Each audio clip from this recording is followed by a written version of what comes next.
Hey everyone, welcome to the Zero Poll, the weekly comic review show here at Zero Issue Comics. I'm your host, Caden. And I'm Briona. Okay, let's just cut to the chase and get to our first book. Briona, I had you read Superman Unlimited issue 11 with me this week. What was your thoughts on this book? I have a lot of thoughts. It's our thumbnail video, so let's get into it. Have either of us been reading this book? I know I haven't. Have you? I haven't been reading it. I read this for the sole purpose of seeing what they're doing with Jon Kent, specifically with this tease that they're bringing back, like Jon Kent has Superboy, potentially de-aging him. That happens to not be the case. I've been complaining for years that Jon Kent has been wasted. The Brian Michael Bendis, I love Bendis, but he screwed up by aging up Jon into like a teenager, young adult, specifically because I found Jon to be a much more interesting character and much more fun character when he was Superboy. They've tried to do stuff with him since with Tom Taylor and whatnot, but it hasn't ever worked for me. And this book seems to be addressing that, or at least tricks you into thinking it's addressing that, but it really doesn't. So, I mean, I guess let's get into the plot of it really quick. So if you guys aren't reading this book, you can pretty much start here. It starts with Jon being confronted with his own dimensional imp. But unlike Mxyzptlk, he's a fourth dimensional imp, which means he has control over, instead of all of reality, it's specifically like space and time, named Mr. Tix, I think is the way it's pronounced. That's how I read it. Is that how you pronounced it? Yeah, I mean, it's hard to know how to pronounce an X, a Y, and a Z all right next to each other. I think it's Tix. And he comes to Jon and reveals like, oh, you and I are going to have this great battle and we're going to be arch enemies and all this stuff. Dumb. Well, and it feels like it's not as dumb as like when you first told me, you're like, you got to read this. And you told me just kind of the basic premise. I was like, oh, well, this is going to be like a joke, kind of like Batmite. But it doesn't really like lean into that too much. And I'm like, are we supposed to be taking this guy seriously? Well, what's so interesting is his whole argument, outside of defeating Tix himself. He's like, Jon, you've been to the future. You never amount to anything. You are Superman in air quotes. But every time you go to the future, it's your dad that has all the the memorials and the statues. And he's like, you don't even have a park bench. Like, what are you? Like, your legacy is nothing. And I think that's really interesting because to some extent, at least for me, I feel like Master Tix is the audience, or at least the group of the audience that complains about Jon being Superman instead of Superboy. Right. And it's hard to read. And in this book, you're supposed to disagree with him. But it's hard to read it. And feel like he is wrong, because at least to me, it seems like Master Tix is correct in every assertion that he has about Jon as Superboy. Right. Well, and maybe that's kind of the point, is like he's supposed to be needling him in a way that feels truthful to him, and Jon just doesn't, like, he gets over that, because I guess that's the arc, right? Like the very compressed, almost like lack of emotional impact arc. It's there, but like he starts out, thinking one way, and at the end he's like, okay, well, it doesn't matter what you have to say about me. I don't know. Well, I guess, we should just stop beating around the bush and talk about the fact that Jon, at least adult Jon, takes up a new identity in this book, in the sense that, since Master Tix's whole thing is control over time, he's like throwing dinosaurs and future soldiers at him and whatnot, and some of these future soldiers vaguely look like Superman. Right. And Jon's costume has been ruined in it, and Jon's assertion is like, no, Jon has ruined his costume. He rips it off. I was like, what is this Padme moment, in Star Wars, where she gets where she gets scratched, shirt cut off, and it's like the perfect cropped midriff.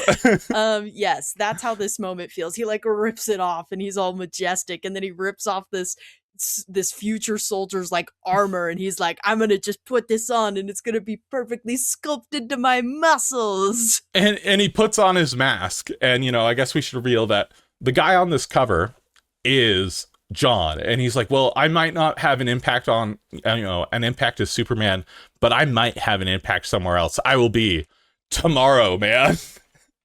And which is a terrible name, by the way. Really bad. Tomorrow Man is just a terrible name. And as he's fighting Tix and he puts on this costume, Master Tix has this like, oh no, that's the costume that you defeat me in. I've like, by trying to undo my, defeat, I've actually brought it about via a paradox. Which And you he's think like, he'd understand being like an imp of time. Like if that's the way that it works, like you think maybe he'd get that. it feels like it's like Jon is like the potential man meme on DC Circle Jerk, where it's like, oh, look at all this potential that Jon had, and we're not going to use it. So he's going to become Tomorrow Man, even though he's never going to live up to it, because we can't have him live up to it in any significant way, because if he does, that means getting rid of Clark. Right. But I don't know. So as a reward for defeating him, Master Tix is like, well, here's your prize. I will actually pluck young you out of time and bring him back, which is so dumb because he's like, well, you defeated me via paradox, so I'm going to create another paradox by bringing him back. I'm going to mess with time, yeah. No, so it's clear to me. Does that mean then that this did happen in the past? Like, is the way that time works in this for this imp in particular is like, well, now young Jon is gonna remember like meeting up with Tomorrow Man, and is like, now part of his past? Or I think it's something that we're gonna immediately throw away. Like, in the see. sense that this isn't even really young Jon. This is either, a creation of Mr. Tix or some, alternate version of Jon. It's clearly going to be a heel turn, because at this point, I think this book is going to be essentially a condemnation of all the fans that are complaining about young Jon not being around anymore, and a reassertion that like, no, but aging him up was the correct choice, and we're going to stand by that. It's going to be a heel turn. Yeah, he's an adult, right? Yeah, I think when he came back, he was 17. I think he's more like 18-ish now. Right. And that's something that even Master Tix makes fun of this. He's like, you're not even much of an adult. You've had like one relationship, and that's all you've really done as a character. Work. Yeah, like we gave you a boyfriend because that's an adult thing to have, but it's ended now. So like, what's the point? Like, it feels like Master Tix is begging the question of what is the purpose of Jon Kent in the current DC universe? And for me, it's hard to justify it, especially now, like, maybe during Dark Crisis, but ever since we've gotten to this Dawn of DC, DC All In, DC Next Level era, I don't think Jon justifies his own existence, at least in its current form. Because when he was a cute little boy, that was fun and that was meaningful. But now that we have an adult age, young man Superman, I feel like it's not only ruined his character, but it's also ruined Connor Kent's character as well, because they both occupy the same role where they're in the same space. Late teenage, early 20s Superman. What's the point? The only difference is that Jon has more powers. So yeah. I mean, I'll continue to read this story arc. I'm not hopping on this book. I'm interested to see where it's going, but Tomorrow Man is a terrible name. I doubt young Jon Kent. The costume is lame, and the costume is bad. Legitimately haphazard, and like it is over designed. There is ridiculous like 90s cable pouches on it, like on the hip. He has leg pouches. It's because he took it off of a random soldier.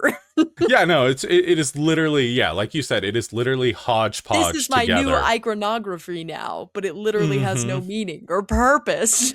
Well, and there's like seemingly like a Batman logo on it. I don't know. I don't get it. I feel like this is, their big justification as to why Jon Kent needs the status quo, but is ultimately answering the opposite question that, maybe we should bring her back as a kid. So, right. I don't know. DC has this weird obsession where they want to stand by their decisions. Like, no, Alfred needs to stay dead. Jon needs to be an adult, all this stuff. But is there any reason to? So overall, Jon Kent is like, at least it's not like Spider-Man, where the entire line is that way. It's just this one specific issue. The main Superman book is good, even though Jon doesn't appear in it. Action Comics is fun right now. It's just odd that we're having this conversation. I guess I should mention, did I mention this book is written by Dan Slott and drawn by Lucas Meyer. I just want to give them credit. It's a good looking book. Lucas Meyer's art is pretty. It's good looking. I enjoyed it. I really liked it. I wish that it wasn't in such a contradictory story. So, that's our review of Superman Unlimited. So, Brianna, you had the next book. Let's jump into World's Finest. Yes, I read World's Finest. This is a fun. I mean, I feel like I always see people online who like don't read comics. They're like, "Oh, I love the relationship between Batman and Superman when they're like friends and they're having fun." And it's like that's all this series is, and I've loved it the whole time. It has been great. So in this issue we are taken to Earth 3 supposedly for the first time, because this story, if you haven't been reading World's Finest, doesn't happen in the here and now. It happens in a past, and it's an alternate. Like it is. It is because Mark Waid is writing it. It is the definitive past of the DC universe because they've referenced it in universe. Like the first arc, right? That's true. Ties into a major event. Yes, that's true. Yes, so it is. But it is happening in the past and not present day. So they go to Earth 3 for the first time because Brainiac sends them there on accident, and there we run into all of the familiar Earth 3 alternate evil crime heroes. Syndicate. The crime syndicate. I don't know their names. It's Ultraman, Owlman. Superwoman is the alternate Wonder Woman. Is it just Ultraman and Owlman? So we get a different Superwoman this time, which I thought was fun, and it's Superwoman or Lois as Superwoman, reflective of. So I think it's consistently, I don't know. Superwoman's a weird character. Okay. In the sense that she's not always a Diana stand-in. I think more often than not, she's a Mary Marvel stand-in that might also be using the Lois Lane name. But like, interesting. Consistently, Are her and Clark usually married? Well, they're in a relationship. She's usually running around on him with Owlman or sometimes Owlman. Alex Luthor. When they did Forever Evil, like the whole point was that she was like pregnant, but she was pregnant with like they didn't know if it was. She's pregnant in this too. Oh, okay, yeah, that's definitively what she always is. Then is pregnant, I guess. All right. Yeah, so they go to this world and they meet up with the Riddler and Catwoman, and Luthor's not there, but pretty much everybody else is. Mm-hmm. And they don't have a name, right? The evil group who's now good. I don't think so. Like this is hard to talk about. Sometimes they play around with them having different names, but yeah. Yeah, no, they all had their same names this time. But it was interesting because this group was like trying to do good individually, and sometimes they team up to like, help each other, but like they don't ever really go up against the crime syndicate because they're like, look at these people, they're so overpowered, and like we're not going to be able to do anything against them. Does Batman and Superman show up and they teach them that they need to form a league of their own? It's less like direct like that, but yeah, essentially they inspire the Riddler in particular to go and like at the end of the issue he's communicating with some other members of this not yet team, and he's like, I'm gonna go find Swamp Thing because he's terrorizing people in the swamps of Louisiana, and he's gonna team up with Swamp Thing. No, he's gonna go fight Swamp Thing. Oh, okay, yeah, good effing luck. Yeah, I don't. What's the Riddler gonna do against? Yeah, exactly. Oh boy. But really I just read the book for like this book in particular is just good at being fun and focusing on character moments and interactions between the characters. And so I don't feel like when this book comes out every time I feel like it's going to be the same review most months. It's like this book was really fun and the art was really nice, and yeah, it's just it's a fun read. So if you're not reading it and you like those interactions between Batman and Superman, and the occasional really fun, you get some good Dick Grayson moments as Robin, like it's a blast. Yeah, and next issue is issue 50, so that's exciting. Unlike Marvel, DC can let a book get to 50 issues, which is spectacular in today's world. Yeah, man. Heaven forbid. So let's get to one of those Marvel books that we're talking about. I read Captain America issue number 8. It was written by my favorite, Chip Zdarsky. And it was drawn by Jan Bazaldua, I think is how it's pronounced. Either way, my review for this book is simple. It's one of the best books coming out of Marvel right now, which isn't saying a lot because most of the books are whatever. But Chip is really doing a good job with this. And Bazaldua's... I don't know if I'm pronouncing that right. But Bazaldua's art is fantastic. Essentially, Cap is just trying to liberate a newly free Latveria. Doctor Doom is gone. Now there's 3 different factions that are all struggling for power. And we find out that the one that seemingly has the most power and is poised to take control of Latveria has been executing its political enemies. And, we get a mass grave scene. It's a little uncomfortable to read this book at this time, just because it's Captain America, and it's hard not to acknowledge what's going on politically in this country right now. However, Chip is well aware of this. He's like, I am not, Nostradamus. I wrote this a year ago. It just happens to be that we're now in a new war. So it's still a great book. It's not as strong as the first arc, but I'm really excited to see where Chip is taking this. It's clearly setting up, the Armageddon event. And hopefully Chip will take over Avengers after this, and we'll have a better Marvel universe with, Chip Zdarsky as the architect. So that's what I'm hoping for. But overall, Captain America, issue 8, it's good. Check it out. It's always fun when you get a Canadian writing Captain America, and it's like, is he a true patriot? No, I think it's very clear that, and it's been clear since the 70s that Captain America is not representative of the American government. He is representative of what America can be, and it's a hyper-idealized self. And I really like Zdarsky's take on that, because he's like, no, Captain America is inherently a tragic character. Not just in the sense that he's a man out of time, and everything that everything that he knew and was familiar with is gone and dead, but also in the fact that the idea that he is striving for and what he represents is something that's impossible to really obtain, and is something that America's really never represented. So I think Chip understands that part of Cap, and it's better as a result of it. But yeah, it's a great book. I really dig it. Zdarsky's voice for Steve is just chef's kiss. That's great. I read a book this week. A Marvel book. Lots of books. I did. Lots of them. Marvel in particular this time. This is Planet She-Hulk by Stephanie Phillips and art by Aaron Kuder.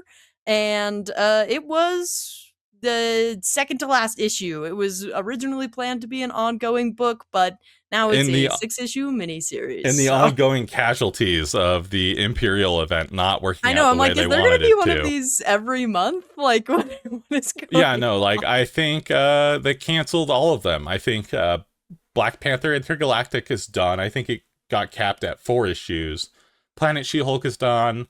Nova Centurion is done, and Imperial Guardians are all done. And I don't know if there's any other books, crazy. But yeah. No more Marvel in space. Yeah, Marvel was completely unwilling to stand by their event and, maybe let it build, develop an audience or anything like that. No. The issue 1 sales weren't there, so let's get rid of it. I don't have a whole lot to say about this particular issue. It was, the story's been fine, and I've been reading it because I'm like, oh, I see a lot of potential here. I think it could go somewhere. But really, it was just kind of like building up. This entire issue felt like a build-up issue where nothing really happens. It's a penultimate issue.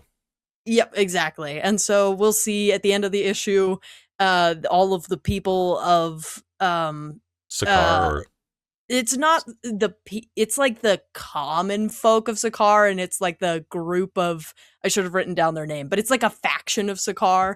They have like nominated She-Hulk to be the next queen of Sakaar, and so they're going to essentially back her campaign. But in Sakaar, a campaign is like killing everybody else who gets in your way, I guess. Oh. So I guess she'll be queen for an issue, and then it'll be then we'll end it and pretend that this event never happened, and the next thing we know, she'll be on the Avengers. Yep. Yeah, we'll see. Yeah, because Marvel cares so much. Once. Yeah, I know. Yeah. Marvel cares so much about their continuity. It's really important, Briona, because it's I don't know if you know this. It's one continuous story since the 60s, and it's important that we Yeah. acknowledge all facets of that. Unless it doesn't pan out, then I don't know. It It's never happened. Yeah, for what it. real. So yeah, Oh not too man. much to say about this one. I think it did have a lot of potential, but I'm not sure what really could be done that would be super interesting in one more issue, but we'll see. Okay, so I read Amazing Spider-Man issue 24. It's part of Death Spiral, part whatever. Yeah, I love this book. Clearly, not Yeah. really. It was written by Charles Soule. It was Joe Kelly allegedly helped write it. I think he wrote like a few pages, if I'm being honest. And the art's by Jesus Saiz, I think is how it's pronounced. Either way, last time I said Venom bought me an issue of this event. I don't think I might cover the rest of this event for this show. I will not be happy doing it. Jesus's art is fantastic for the parts that he intended to do, because I realized halfway through this event is just an extension of Charles Soule's Carnage Eddie Brock book that was canceled at issue 10 back in November, and this is just him spinning wheels to finish out his story. It does not belong to be it should not be an event book. This should just be its own independent Carnage arc, because the Carnage art is great. The Venom and Spider-Man art is lacking. It's pretty bad, which is crazy because Jesus's art when it was on Punisher, I thought it was great. I loved it. And from what I saw, I didn't read Carnage, but the few pages that I saw, it was really fun. I really dug it. He got infamy on the internet, or maybe fame. I don't know if it was infamy, but he had a panel go viral because he drew Carnage in a smooth criminal Michael Jackson outfit, and it was pretty good. I really enjoyed it. But I don't know. This event is whatever. I'm sick of Spider-Man events. I've been sick of them for like 10 years now. I think if we didn't have this show, I wouldn't be reading Spider-Man. But any of you guys out there that are reading it, stop reading it. You could just listen to anybody on the internet recap it, and you'll be fine. Because no one's gonna not read Spider-Man if they're reviewing. So just vote with your wallet and don't read Spider-Man, and let Marvel know that this is not okay. And, we hate this. Well, and it's also frustrating because Peter is written differently. Charles Soule's his Peter is all right, but there's clearly a mandate that Peter needs to be a big man baby about what's going on in the books, and this is very frustrating. So yeah, don't read Spider-Man. I bet that's how it's written too. It's like from big editorial. Man They're baby. like big man baby. Write him like an immature 21-year-old, because yeah, I don't know. Amazing Spider-Man 24, skip it. Yeah, that's my glowing review. But let's get into a book that I think might be the closest thing you have to an Amazing Spider-Man, Briona. Tom King's Wonder Woman. Look, I hate to be like a complaining Wonder Woman fan on the internet. I hate that, but I'm gonna do it right now.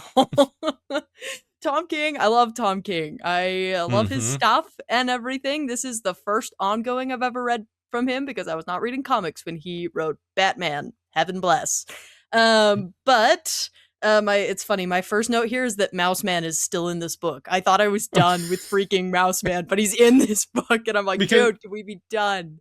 Because like the quality of life for your book, your quality of life reading this book dropped off significantly once Mouse Man was introduced, right? Or reintroduced. Yes. I mean, it wasn't great before, but I was having fun, and I was like, okay, Tom King is going somewhere. And then we spent forever on Mouse Island or whatever, and I was like, can we not? Anyway, but it's important, I guess, to the setup of the matriarch, which is this is like the first issue where you spend significant amount of time with the matriarch, because she was introduced really last issue, and at the end of last issue, she in the future, because this issue mainly takes place in the future when Lizzie is an adult, the matriarch killed all of the Justice League.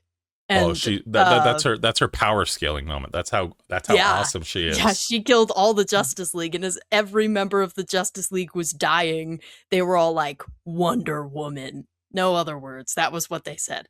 And so now Lizzie and Damian and John somehow have let all of the Justice League die. And they're like, well, we have to take care of the matriarch now. Wonder Woman is revealed to still be alive, and so she also is responsible for the death of the Justice League, in my personal opinion. Culpable. And it's funny because like Lizzie and Lissa, who is the matriarch, are like the same age, and Lissa looks like way older than her, but that doesn't matter. I like the matriarch's design a lot. I really do, actually. We'll see if I can get behind. Well, it's weird to me that Tom King is selling the matriarch as like, oh no, she's like Wonder Woman's like Joker or Lex Luthor, but she's from the future and is an enemy of her daughter. So it's not even like, maybe.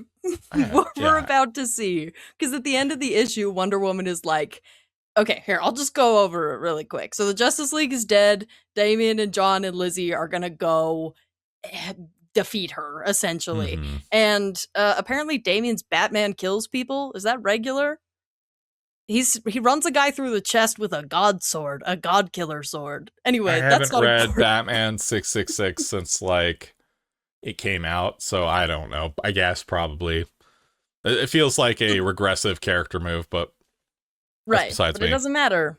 So at first, Tom King is leading you to believe that they're going to kill the matriarch. They're like, that's what we're going to do. We're going to get rid of her. But instead, the plan is to have John and Damian die so that they can fake out stealing the god-killing sword from the matriarch, but she still thinks she has it.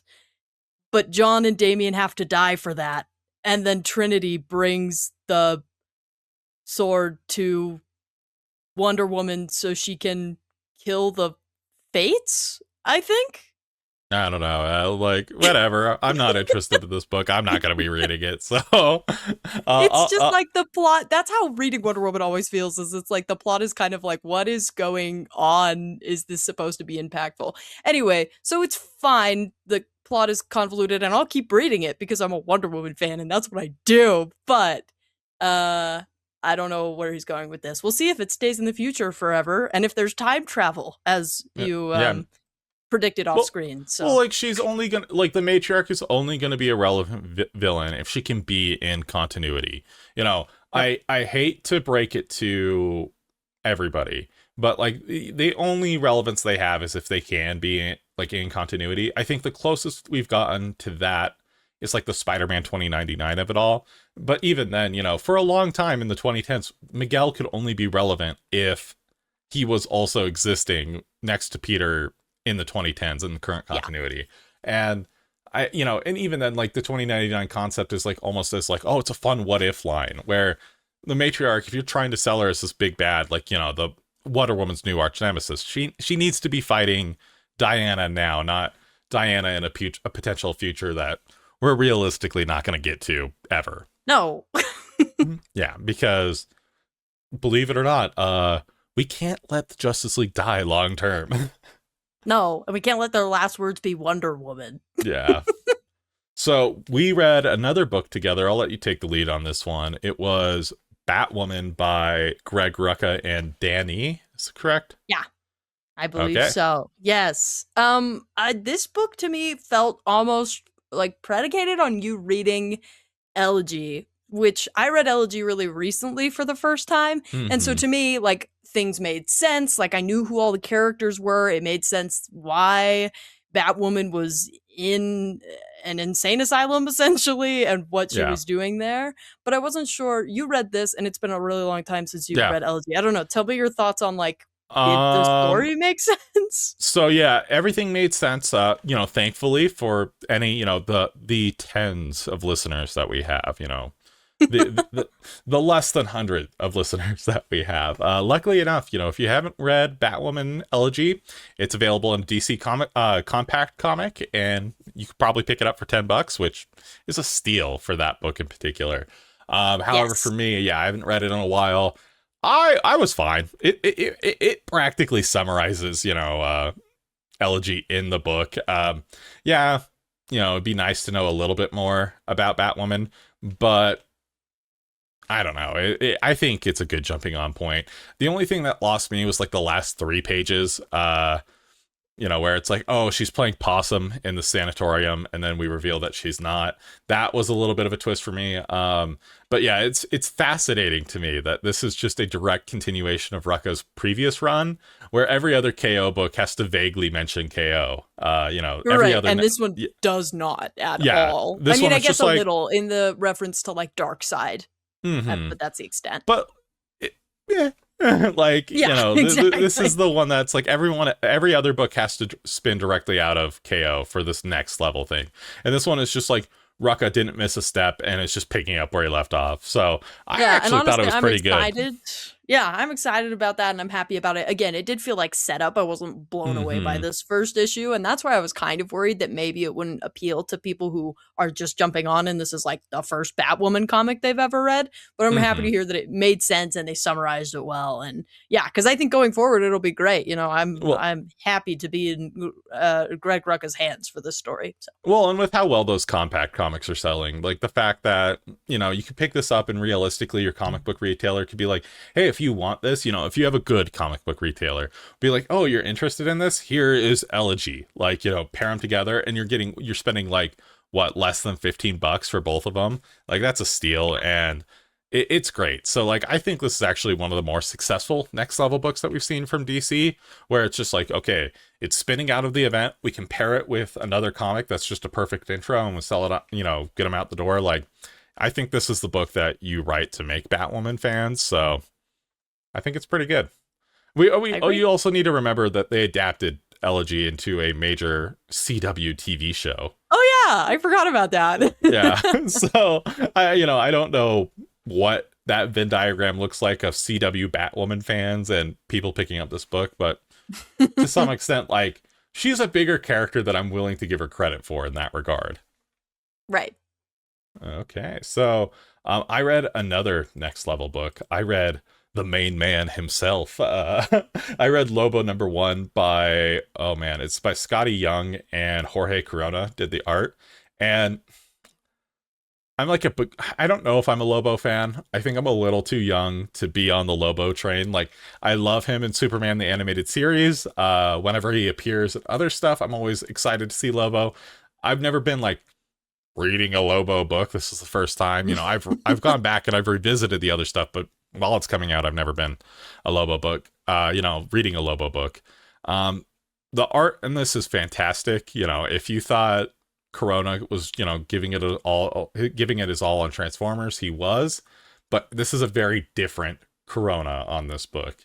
He's drawing it. He's like almost matching like the Scotty Young style and energy that you're used to from Scotty Young, because usually Scotty Young, I think, does his own books a lot of the time. Like when he did the Rocket Raccoon and Groot book over at Marvel, I think he did a few Rocket books. He would draw them himself, or at least I always remember him drawing them. Maybe I'm wrong. You can let me know in the comments.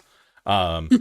Whenever you see those cutesy Marvel covers where it's like you see him drawn as little kids, that's always Scotty Young. Like, he's got a very like playground but like frenetic like energy that I love about his like writing stuff. I don't know if it was Foley working on this book. Lobo's like, oh man, I'm so sick of these anti-heroes and their pop culture referencing ways, but this proceeds to be a pop culture referencing book. Of course it does. Yeah. Lobo dresses down Deadpool and Wolverine the movie, because as a result of in universe, I think it's called oh man, what's it called? Like Merc Mouth and like Stabby Claws or something stupid like that. As a result of the Merc Mouth and Stabby Claws, movie making quintillions of dollars, this Omni Corporation, I can't remember what it's called. It has a big stupid name with a plus in it. The Omni Corporation Plus decides to buy the entire bounty hunting business in the universe. And they want to turn Lobo into a reality TV star. And honestly, it's that's all we get from this book, is just essentially the pitch for the book is like, Lobo is going to be a reality TV star now, where they we see him traversing the universe as they film him, because everybody loves an anti-hero. And I kind of love that. That's so fun. I dug it. The first issue wasn't it just gives you the pitch. It doesn't give you anything more. I wanted a little bit more, but Corona's art is stellar. I'll check out issue 2 for that. And I trust Scotty Young. He's an industry vet. He knows what he's doing. So, Lobo #1, pretty good. I'm not as good as Batwoman, but I'm here for it. Great.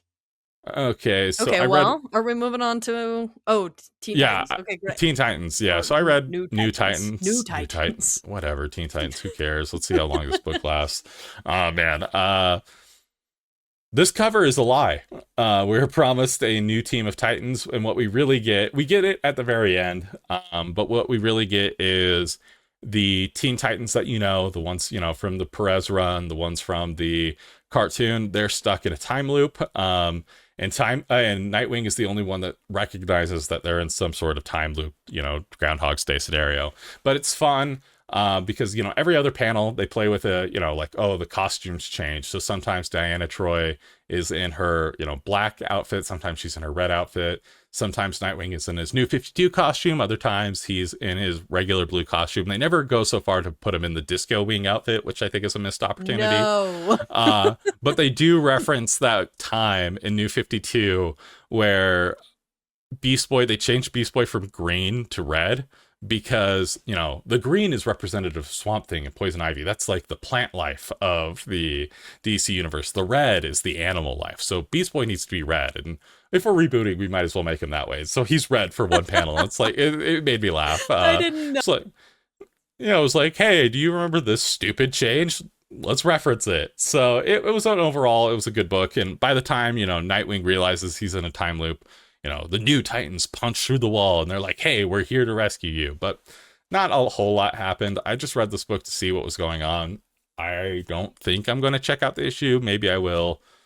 I don't know. It was fine. The art was good. I guess I should say who it was done by. It was, Tate Bromble wrote it and Sammy Basari drew it. Basari's art, great. So maybe I'll check it out. And if I do, it's because of Basari. So that was New Titans, issue number 33.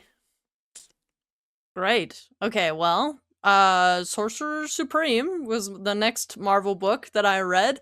This is issue 4 of Sorcerer Supreme. It's by Steve Orlando and art by Bernard Chang.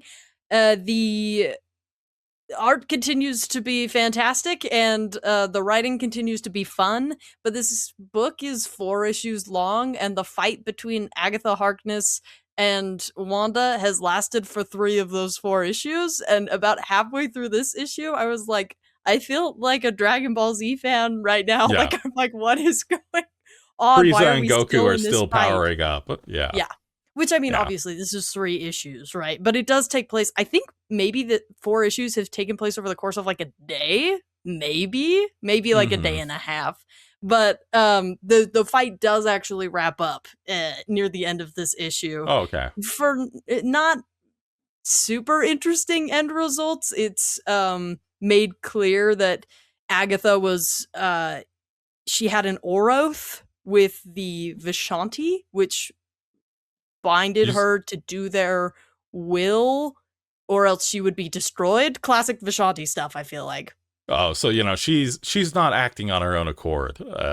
Right, yes. I mean, like a little, but yes, she was clearly being forced into doing this because the Vishanti have some kind of actual magical hold over her. But Wanda is able to prevail and somehow defeats the Vishanti, which seems kind of like out of her power range. But she does do this cool thing where she has a super special move. This was another Dragon Ball moment I didn't realize till I started speaking it, but it's called the Galactic Creation Gun, and she says that and points a finger gun at the camera, the metaphorical camera, and goes.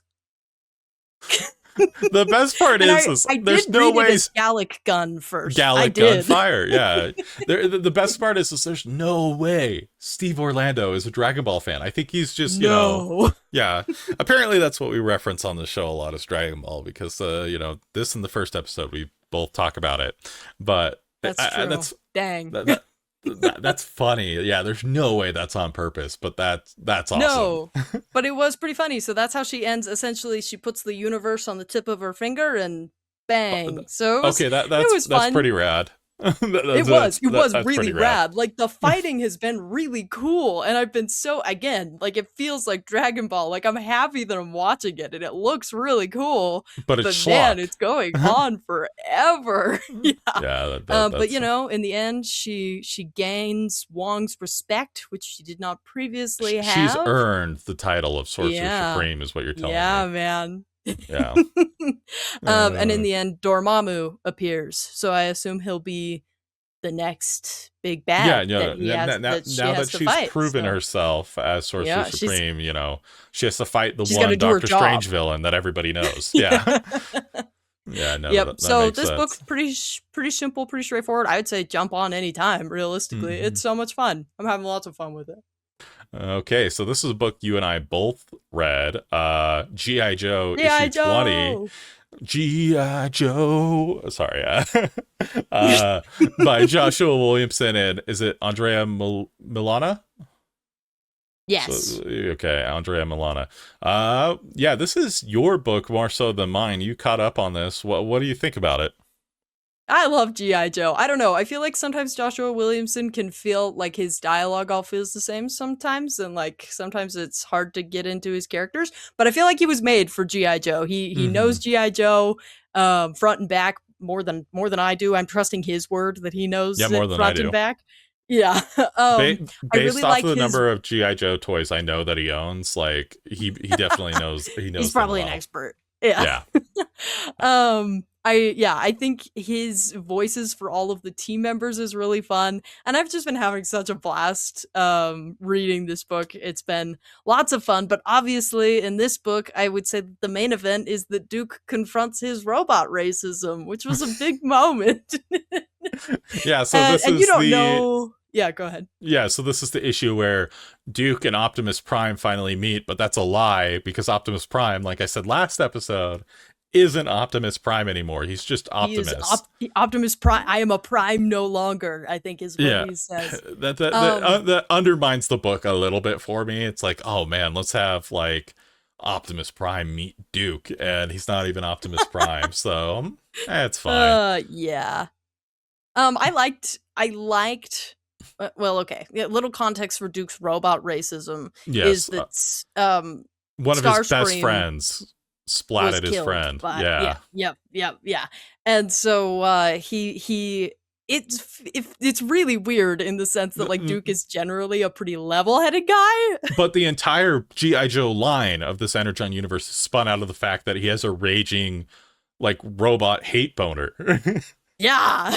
Yeah, Well, yeah, I know. it's dumb because it also comes up like for it being the central point of the story, it is kind of doesn't really come up very much in most of Mhm. the G.I. Joe issues. But when it Mhm. it only comes up when it's like, oh yeah, and we got to mention the Transformers, because Mhm. Hound is in the G.I. Joe Yeah. book right now, Hound is a and G.I. Joe now, right? he is. Yep, Yeah. essentially he and oh gosh, Clutch. He and Clutch have been working together for several issues. Mhm. And that's been really fun. I really like Joshua Williamson's characterization of their relationship. It's been lots of fun. Right now, Clutch is my favorite character in these books, Oh yeah. particularly because of his relationship with the Yeah, Hound. everything that I read, I'm like, oh man, Clutch is like, because I've read the minis, I haven't read the ongoing yet. I'll probably catch up on it this week, but I'm like, oh man, Clutch is a fun character, and like, I really like Hound. And if you watch that original Transformers miniseries from the '80s, those first batch of episodes, like, Hound is set up to be like the main Transformer. It's not going to be Bumblebee or Optimus Prime. It's going to be Hound, and like. So to me, like Hound is always like the forgotten Transformers protagonist, and I think it's fun to see him finally get some love. So I'm happy that Josh Williamson is doing it. I wanted a little bit more from this interaction of Yeah, what did you think of Williamson's voice for Optimus? it's not quite there yet. I think it's a little bit better than Kirkman's, if I'm being honest. I think Kirkman is still trying to figure it out. Daniel Warren Johnson had Prime figured out. Like that dude got it. Williamson is almost there. I think he did a big cop out. There's that moment where Prime and Duke finally start relating to each other, and then he cuts to He cuts Clutch away and to Clutch Hound. And the and Hound is like, well, if I knew Optimus, which I do, I bet he's telling him some, Autobot parable about leadership and honor and yada, yada, yada. And Clutch is like, and I bet Duke is eating that up. And I thought that was a funny joke. It is funny. It's a funny interaction, but It's not at the cute. expense of like the real moment. Yeah, not at the expense of, not giving us the moment that we actually have. So I'm part of me is like, yeah, that's kind of hacky. In all honesty, Yeah, it's like I it's like agree. Williamson knew that he didn't have the juice to write that interaction, so he cuts away and he's like, yeah, this is what I would have written if I had the ability to do so. And I think it's fun, but I wish Williamson actually got, I'm a sucker for a good Optimus Prime speech, and Oh yeah. I would have appreciated it. So that was my only gripe with this book. And then we get a cute moment at the end where it's G.I. Joe roll out, Optimus is like, Hound is like, Yes. Hound is like, Optimus, please say it. Just this, even though you're not leader anymore, will you say it? And that was cute. But It was fun. I liked it. And, I think it's awesome that they agreed to, they're like, hey, we're going to work together but separate. We'll exchange information. And when a big crossover happens, G.I. Joe and the group formerly known as the Autobots will team up. Well, and I did honestly like, okay, I liked the interactions a lot, but Duke's robot racism from the beginning has felt really forced in the sense that Yeah. it doesn't make any sense that he's reacting the way that he is for one or one transformer killing one guy. Yeah. Like, I get it, close friend and everything, but Well, like that's like literally the textbook definition of racism. Yeah, no, well, and he knows Hound, and he's like, yeah, my team is like those other guys are the assholes.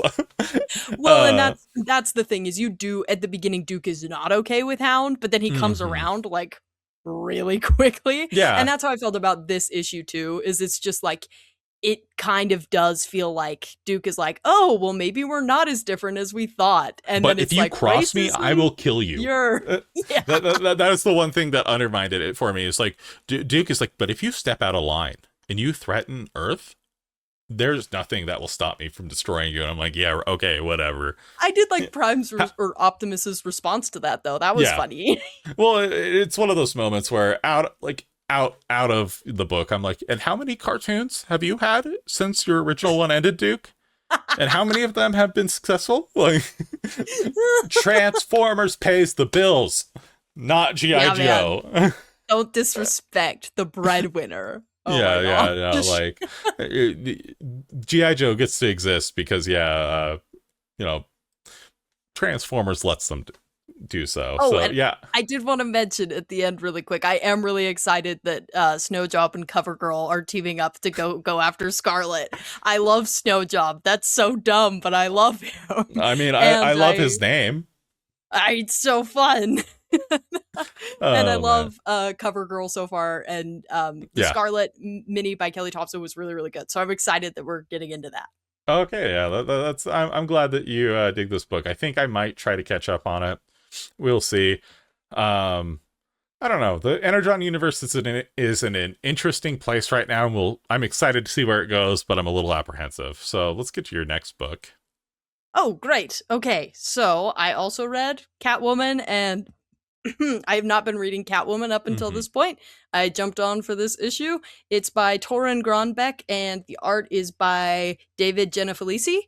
And I really liked it. I don't know what it is with all of these new like DC story arcs, but a lot of them have been really good. Like a really easy place to just like jump into it. And that's exactly what this is. You get a really good like beginning characterization of where Catwoman is at. The last I had like kind of even heard anything about Catwoman, she had just like stolen all of Bruce's money and kicked him out into like a brownstone. But that was a long time ago. That was during the Tinian run. I think they're cool now that, her and all the Robins teamed up against Bruce for a bit, during Zdarsky's run. I think she's fine. She was like a crime boss for a bit. Like, I don't know. Yeah, so I don't keep up with Catwoman at all. That should give you some perspective. And it was really easy to just kind of jump into this and be like, oh, wow, this is so much fun. And this is exactly how I imagine Selena, like, sounding in my head.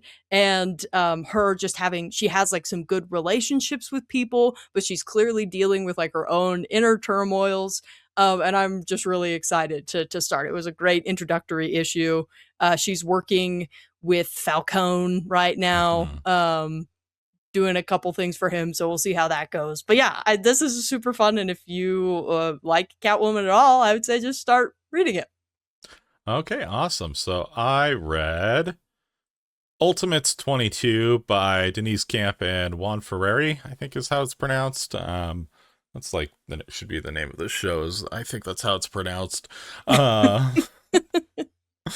but in this one, Cap confronts the Red Skull, which, oh, and I should mention, the Red Skull, or the Red Skulls, is a neo-Nazi organization in this Ultimate universe, and they're camped out in Fatherland, Idaho. So, I felt great. Idaho mention. Idaho mention. We're either getting stepped on by a Hulk or, apparently home to neo-Nazis, which, if you know anything Not about completely inaccurate. yeah, if you know anything about Coeur d'Alene, it's fair enough. But yeah, so after that sting of a pert first page on my end, Cap is confronting the Red Skull of this universe, which, in all honesty, okay, they revealed it a bit ago. The Red Skull in this universe is Bucky. Bucky is the Red Skull. And we get his origin in this. So essentially, it's the same as we knew it. Bucky and Steve grew up childhood best friends. In this universe, they take it a step further, and they were born on the same day in the same hospital and live in the same apartment complex. I thought you were going to say they were lovers. No. They are like legitimately all but, brothers in this universe, in the sense that, when Steve's mom dies, it's Bucky's family who takes him in. They go to war with, World War II. They do the whole shebang. Steve gets frozen in the ice. Bucky goes home and he tries to become a politician. But because of the Maker and what he's done to this universe, Bucky is essentially blacklisted. So, he becomes a drunk, washed up, bum, essentially. He's like, I'm trying to make the world a better place. I'm trying to do what Steve and I always did before, but I can't. So so Nick Fury of this universe comes to Bucky, because Nick Fury is being also controlled by the Maker, and he's like, hey, I need you to go undercover. I need you to pose as the leader of the Red Skulls. And Bucky essentially is like, yeah, and you know what? Over time, Cap, I began to say these things, and I thought I was doing something to make the world a better place. But when you say these horrible white supremacist things, eventually, to make yourself comfortable with them, you start believing them in them and stuff. And he kind of tells Steve, like, yeah, I'm a true believer and whatnot. But after Steve defeats him, he's like, but we'll always have each other, Steve. We'll always protect each other because we're brothers. And Steve's like, yes, Bucky, we're brothers. And he goes in to hug him, and he snaps his neck. And I have mixed feelings about this book. I couldn't read. I'll be honest. I struggled to pick up some books after this just for a day, because this book really got to me in a lot of ways. And I don't know how I feel about it yet, in the sense that I'm really interested in how this book acts in conversation with specifically that Absolute Batman annual, where Batman confronts a white supremacist group. And essentially, at least to me, it seemed like Daniel Warren Johnson was saying at the end of this, that Absolute Batman book, that, Nazis are terrible people. They deserve to get out of the way, be taken care of, but they don't deserve to die. And in this, to see Captain America kill Bucky, and for all intents and purposes, he is David Duke. He is the leader of this group. But to kill him in such a, after he'd been defeated, Bucky he's an old man. The only reason he's still around is because he has the Infinity Formula in him. But he's been defeated, and Steve decides to kill him anyways.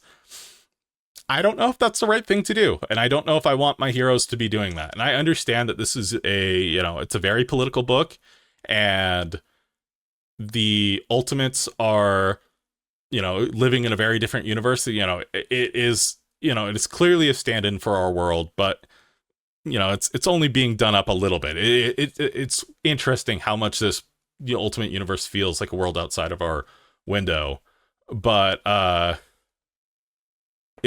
don't know. I don't know if this is the answer. I don't know if this is the right choice. And Steve is clearly disturbed by his actions. He's crying, but I don't know. I don't know if I want to see my heroes behave this way. I think there's always a better choice, and I don't think, especially after that Absolute Batman book, I don't know if this is the answer. So yeah, it was a difficult read for me. I have a lot of mixed feelings because I think it's really easy to fall into that mindset, and to some extent I think it is right. Like back in the 80s when it was Indiana Jones, we had no problem killing Nazis. They were less than human, and to some extent I think that makes sense. But I think especially Daniel Warren Johnson in that Batman book, he elevated that conversation a little bit and humanized it a lot more for me. And I don't know if Ultimates does that same thing for me. So we'll see. Yeah, let's make it a downer. That's just such a bummer. No, it's okay. I still enjoyed it. I still enjoyed it. It's a good analysis. I'm just having cognitive dissonance with this book, and right. I think that's perfectly fine. And I think that's important. And I think that's important. And I think I know it's good art because it made me have this reaction. I'm just trying to decide what that message is and if Steve made that correct choice. Sure, which I think is value. I mean, it shows that there's value in that work in the sense that like you do have to think about it, and it isn't just glazing over the idea of like, well, Nazis aren't people. Yeah, it's what is it to take a life going on here? Yeah, yep. And and especially for somebody like this is the only family that Steve has left, and he decides to. I don't know. I just think it's interesting. I don't know if it was the correct choice. I don't know if it's the real choice. I think it's more complicated than that. I know the internet loves this book, so we'll see. I'll get told I'm wrong, but and it's not like I'm a Nazi sympathizer or anything like that. Like up until like that Absolute Batman, book, I was like, yeah, kill him. But I don't know if that's the answer. And I think it's more complicated than that. And I think human life, deserves to be respected, even if ideologically they are evil. So, yeah. Okay, so let's move on from that bummer to the next book. Our final book. Oh boy. Deathstroke, the Terminator, issue 1. Yeah, written by Tony Fleecs. Mm-hmm. And drawn Carmine D. John Domenico. Look, pronounced it one, try it. There you go. Yeah.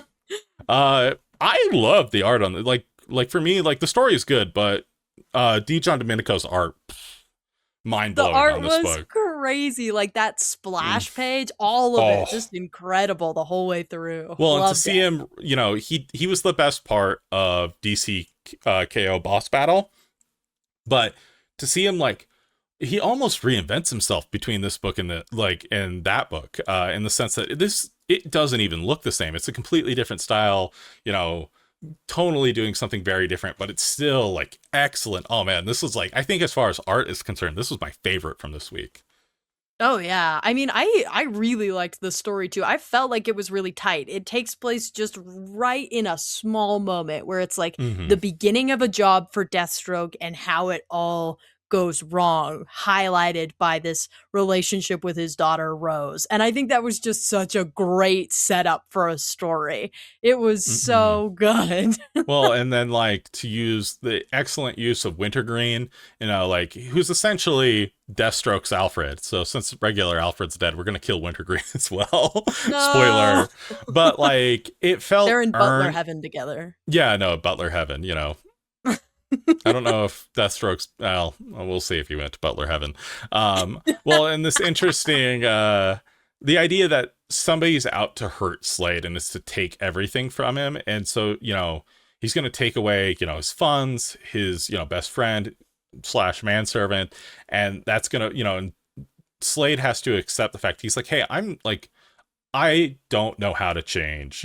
I am incapable of it, but now it's being forced upon me.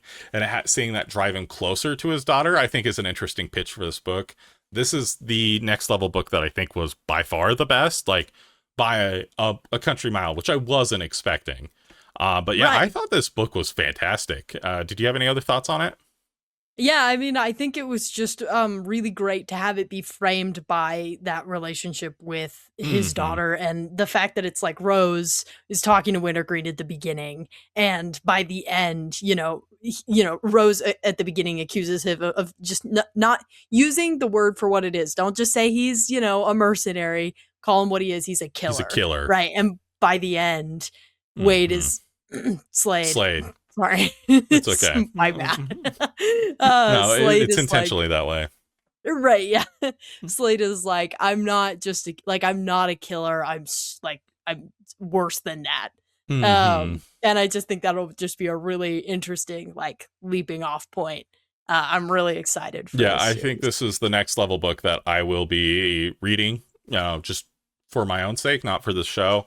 I loved it. I thought it was great. Standout. I don't know if it was my favorite book of the week. I guess, what was your favorite book this week? Oh, I should have thought about this beforehand, and I didn't. No, it's all good. I think for me, go ahead. I think for me,